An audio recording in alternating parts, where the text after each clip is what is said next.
My name is Robin, and welcome to English Grammar Now. Today, we're going to talk about verbs and their objects. We often put together objects with verbs. We're going to study how to do that.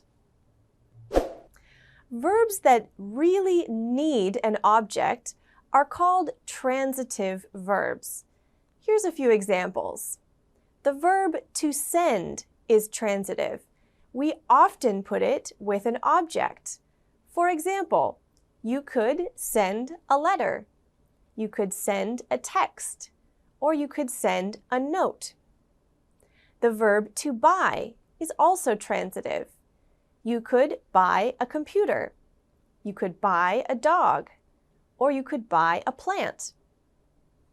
The verb to open is also transitive. You could open the door. You could open a present. You could open your eyes. These three verbs are most often used with an object. There are also verbs that are not usually used with an object. We call these intransitive verbs. Here's a few examples.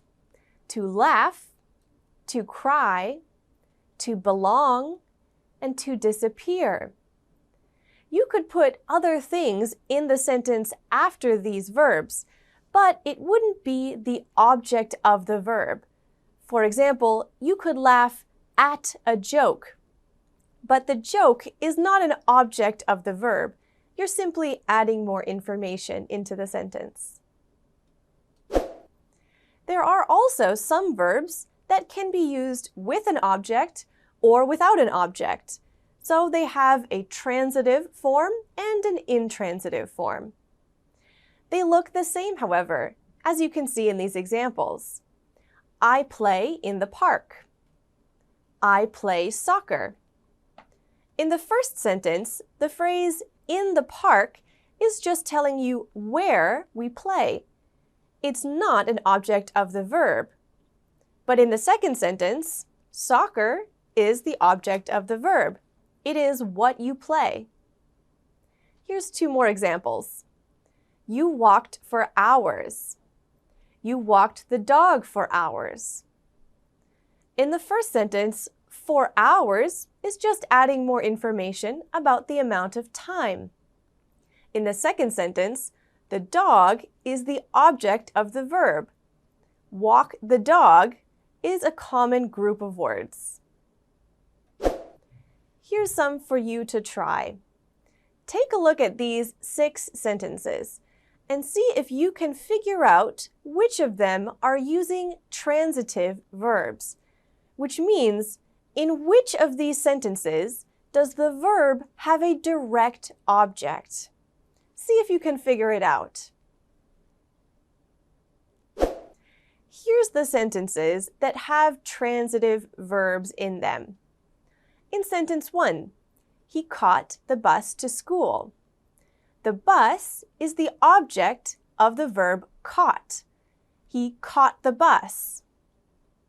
In number 2, tell the story again. Tell is a very commonly used transitive verb. You need to tell something or tell someone. In this example, you tell a story. Number 3 does not have an object for the verb.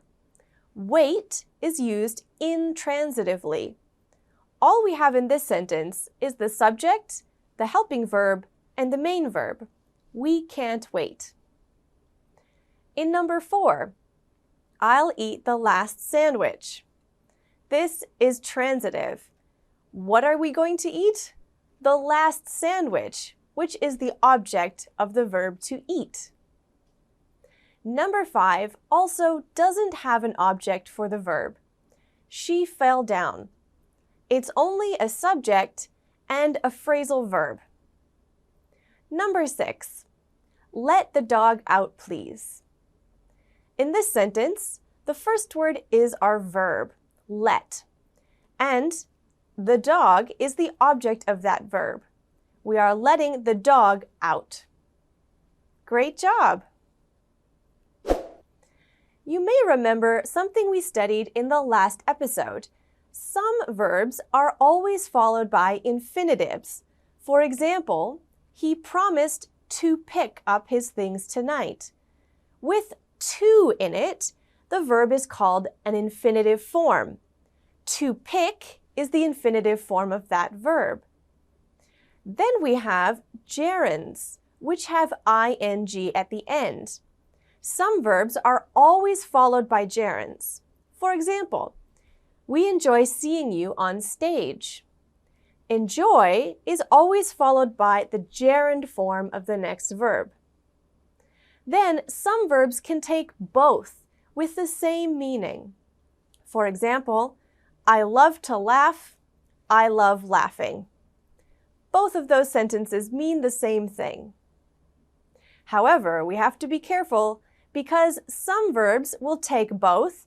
However, there is a difference in meaning.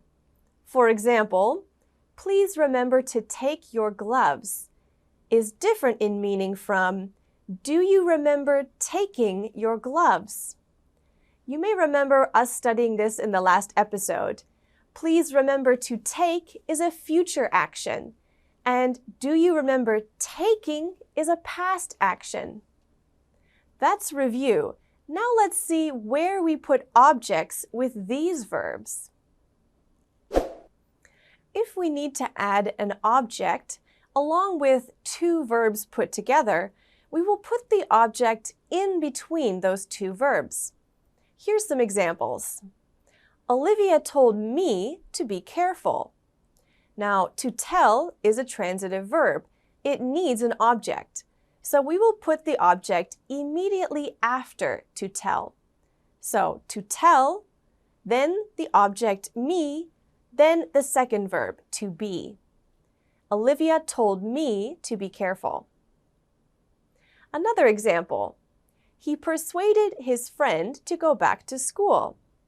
Persuaded also needs an object, so we put it immediately after the verb persuaded. He persuaded his friend to go back to school. Some verbs can take an object, but they don't have to. If we're putting two verbs together, the pattern will be like this: verb plus object, and then the infinitive verb. But if we don't add the object, we can simply put the two verbs together. Here's what that might look like. He asked to go. He asked Jolene to go. I expect to pass the course. I expect Kara to pass the course. She would like to leave.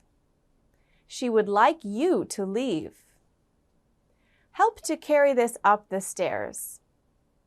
Help me to carry this up the stairs. We would prefer to wait. We would prefer the driver to wait. Now you may have noticed that for some of these, they could take the infinitive or the gerund after them. For example, the last one, we would prefer to wait, could also be we would prefer waiting. But as we'll see in a moment, we could not change it to the gerund if there is an object involved. Let's take a look at that. We've already seen that we can put a verb together with the gerund form of the second verb. And we can put a verb with an object and then the infinitive form of the second verb. However, we do not put a verb together with the infinitive. Let's take a look at what that means. You could say, I advise studying regularly. The first verb is being added to with the gerund as the second verb. Advise studying. You could add a subject. I advise you to study regularly. But don't get confused. Advise is not followed by an infinitive. So if you take out the object, you cannot say, I advise to study regularly. Here's another example. The restaurant doesn't allow smoking. If we want to add an object, we could say, The restaurant doesn't allow people to smoke. But even if we take out the object, we cannot use an infinitive for the second verb. The restaurant doesn't allow to smoke is not a correct sentence. One more example. They forbid using phones at the table. Adding an object, it would sound like, they forbid us to use phones at the table. But we could not say, they forbid to use phones at the table. That's not correct. There are some transitive verbs that can be followed by what we call the bare infinitive. It's the basic form of the verb, but in this case, we don't have the word to. We just take it out. These verbs need objects as well. So here's a few examples. I recommend you go. I suggest you try. I hope you become.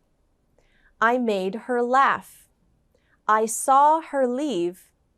I help him prepare.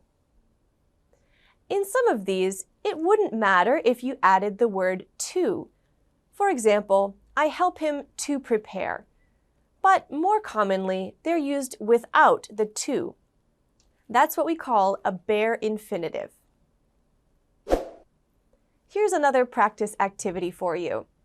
In each of these 6 sentences, there's a missing object. We've put it at the end in brackets. See if you can find the right place to put that object into each of the sentences. Go ahead, give it a try. Here's where we could put those objects into the sentences. Number 1. The school recommends you bring at least 5 notebooks. Number 2. I am teaching my brother to swim. Number 3. In math class, our teacher made us work very hard. Number 4. I've noticed you do your hair so beautifully. Number 5. They asked Jim to help with the presentation. Number 6. Please remind Dad to close the garage when he's done. You can see that each of these objects fits nicely between 2 verbs. In the first sentence, recommends is the first verb, then our object you, then bring is the bare infinitive of the verb to bring. Nice job!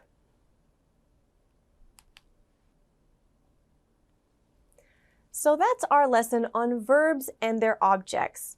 I hope that now you can see where to put objects in sentences where they are matching with transitive verbs and other verbs as well. Thanks for studying with me, and I'll see you again soon. Goodbye!